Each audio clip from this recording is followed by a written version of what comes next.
Good afternoon. I'd like to thank John with the Florida Family Policy Council for having me today. I'm here to tell you how gender ideology almost destroyed my family. I am a stay-at-home mom to 3 amazing children. We're very close with our children, and I spend most of my days volunteering at their schools like most typical stay-at-home moms, taking them back and forth to theater, practice, swim, etc. It's no revelation that COVID lockdowns caused a rapid decline in the mental health of our teens and our children. Our 13-year-old daughter was no exception. She became socially withdrawn, more anxious, and depressed. Leading up to COVID, she had a friend group that was obsessed with anything to do with LGBTQ letters. 3 of the children had come out as non-binary or transgender within 3 months' time.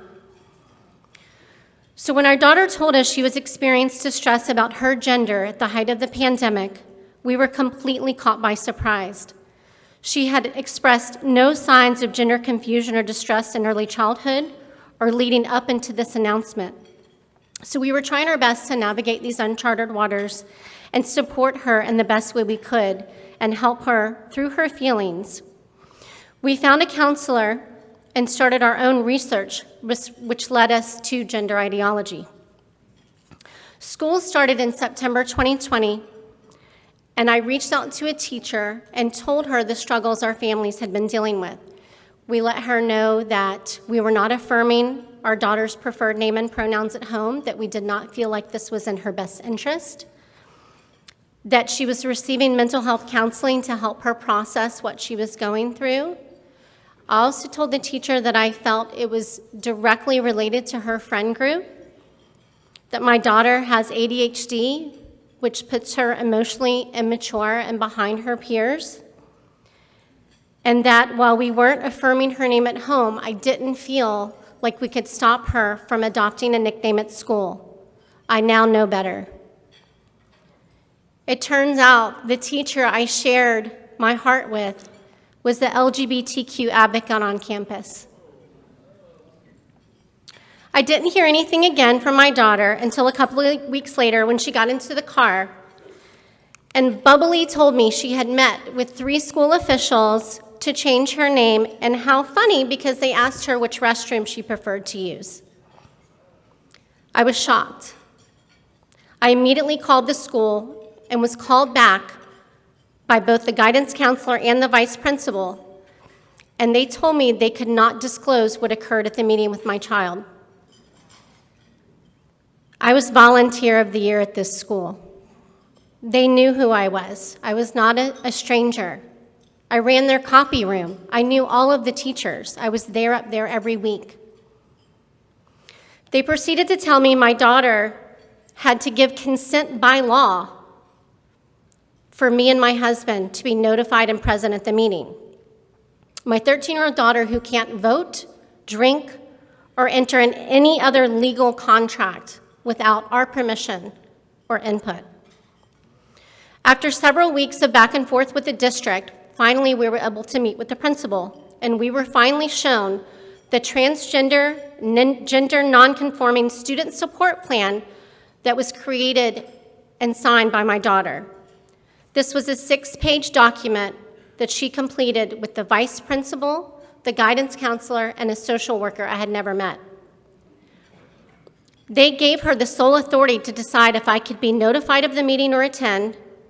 They allowed her to change her name and pronouns, restroom preference, and even choose if she chose to room with males or females on overnight school field trips. The plan also stated to use her birth name when speaking to us, in effect to deceive us of the social transition that had occurred. My husband and we asked to see legal justifications for the complete disregard of our parental authority, and we were finally given a copy of the Leon County Schools Lesbian, Gay, Bisexual, Transgender, Gender Nonconforming, and Questioning Support Guide. In this very long guide were 3 key points. Number 1, Parents are not to be informed when their children announce a transgender identity with school personnel. Number 2, children are allowed to choose the restroom that matches their gender identity without parent notification. Number 3, children have a legally protected right to keep from their parents information regarding their gender identity and steps taken by the district to affirm that identity. Perhaps the most shocking was under a Q&A, and I will read. Question: a student has exhibited behavior in school leading administrators or teachers to believe the student is LGBTQ+. Should the parents or legal guardians be notified? Answer: no. Outing a student, especially to parents, can be very dangerous to the student's health and well-being. As many as 40% of homeless youth are LGBTQ+, many of whom have been rejected by their families for being LGBTQ. Outing students to their parents can literally make them homeless. Folks, this is a lie that is driving a very dangerous wedge between children and their parents. These guidelines also send the message to the child that parents are the enemy and that children need to be protected from their parents instead of by their parents. That their input and authority are no longer important. This created a huge conflict with our daughter and us. We were the only people in her lives not affirming this new, shiny, glittery identity that we thought would ultimately lead to her self-harm. Social transition is a complex psychosocial intervention that should always involve parents as it requires clinical supervision. Further, schools are grossly unqualified to be making these decisions. We know this because social transition is the first step toward medical transition that can include experimental medications and hormones and sometimes surgeries that often cause long-term irreversible damage, such as sterility and sexual dysfunction to the child that is irreversible. Fundamentally, children and teens cannot consent to these interventions because they do not have the maturity or capacity to understand the long-term consequences of these choices. What my husband and I learned after months and months of research is the following. There has been a sharp increase in teen girls suddenly becoming distressed about their gender and coming out as transgender. If you're unfamiliar with the work of Dr. Lisa Littman or Abigail Schreier, please look into their work. They have pioneered research in this area and uncovered what Dr. Littman coins as rapid onset gender dysphoria. And this phenomenon has become a social contagion among teen girls, and now we are seeing teen boys as well. Many of these girls have co-occurring mental health issues, such as anxiety, ADHD, previous trauma, depression, and up to 40% are autistic. When parents are excluded, these issues often go unchecked and unresolved, putting the child at further risk of psychological and physical harm. As with a lot of issues in our culture today, this has become extremely politicized. But I'm here to tell you, this issue impacts all types of families of every race, atheist, religions, everyone. This was also not an isolated incident in Leon County. I wish it had been. This is happening all over our state. I could list 12 counties in the state of Florida that have the same exact guidance, same wording, everything on their website today. This is also happening all over our country. Some would even say that the schools are ground zero for spreading this indoctrination and social contagion. So here's my call to action for all of you. Get comfortable having these conversations.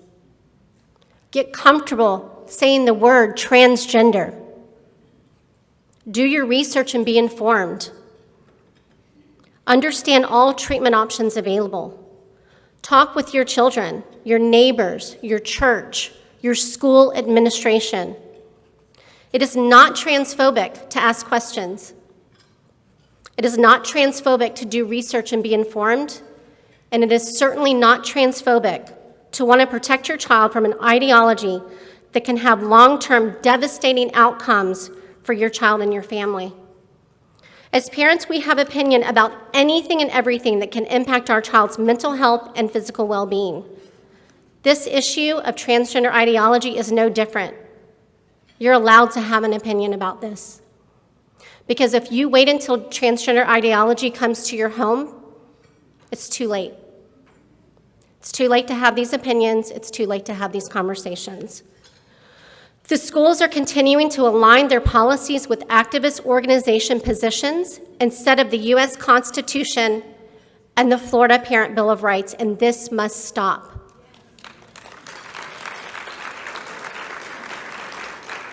We must hold the schools accountable when they violate parental rights, and I truly believe that courage begets courage. Our lawsuit against the Leon County School Board is ultimately about protecting the rights of parents to raise their child without the interference of government officials. Parents know their children better than anyone else.